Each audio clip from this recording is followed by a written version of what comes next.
জীবনের তিনটি মন্ত্র। এক, অতি আনন্দে কাউকে কথা দিও না। দুই, রাগের সময় উত্তর দিও না।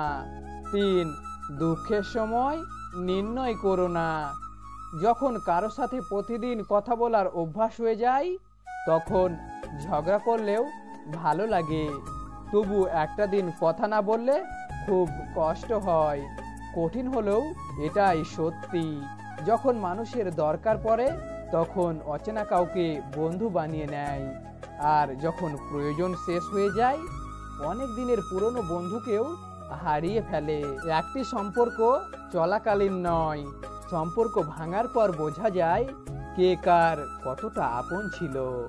জীবন আমাকে বলেছে, কারো দিকে এক পা এগোনোর আগে ভেবো যে সে তোমার প্রতি একইভাবে আগ্রহী কিনা।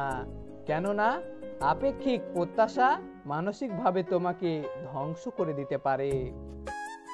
ভালোবাসা কখনো বয়স, সময় বা দূরত্বের কাছে হেরে যায় না, হেরে যায় বিশ্বাস আর অবহেলার কাছে। আত্মসম্মানের থেকে বড় আর কিছু নেই।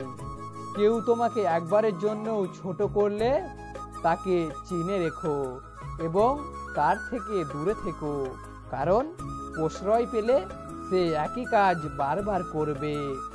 চেহারার সৌন্দর্য কেবল আয়নায় প্রত্যাশিত হয়, আর অন্তরের সৌন্দর্য আচরণে প্রকাশ পায়।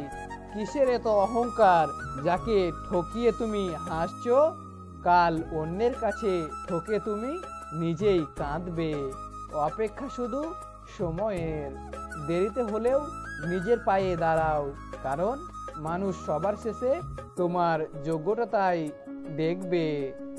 মিথ্যাবাদীরাই এখন সবার প্রিয় হয় এবং ভালোবাসা পায়, আর সত্যবাদীরা পায় শুধু অপমান, অবহেলা। কাউকে যদি ভালোবাসো, ভালোবেসো চিরদিন, আর যদি না বাসো, বেসো না কোনো দিন।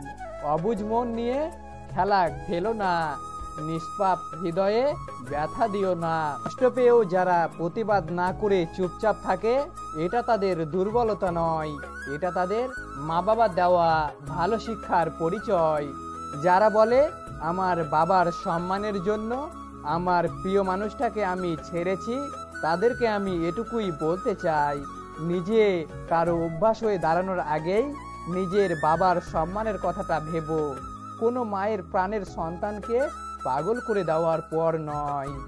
যদি ভিডিওটি ভালো লাগে তবে অবশ্যই একটা লাইক করবেন, কারণ আপনাদের এক একটি লাইক আমাকে ভিডিও বানাতে আরও বেশি আগ্রহী ও উৎসাহী করে তোলে। আর হ্যাঁ, আমাদের চ্যানেলে যদি নতুন হয়ে থাকেন তাহলে অবশ্যই সাবস্ক্রাইব করে পাশে থাকবেন। আর একটা কথা মনে রাখবেন, আমি এই ভিডিওগুলি ভাইরাল হওয়ার জন্য বানাই না, আমি এই ভিডিওগুলি বানাই আপনাদের ভালোবাসা পাওয়ার জন্য। তাই অবশ্যই এই ভিডিওর কমেন্টে আপনাদের ভালোবাসা প্রকাশ করে যাবেন। আর অবশ্যই নিজের খেয়াল রাখবেন, কারণ এই পৃথিবীতে আপনার খেয়াল রাখার মতো আপনার আপনি ছাড়া আর কেউ নেই। তাই অবশ্যই নিজের খেয়াল রাখবেন। দেখা হচ্ছে পরের ভিডিওতে। ততক্ষণ ভালো থাকবেন, সুস্থ থাকবেন। Take care.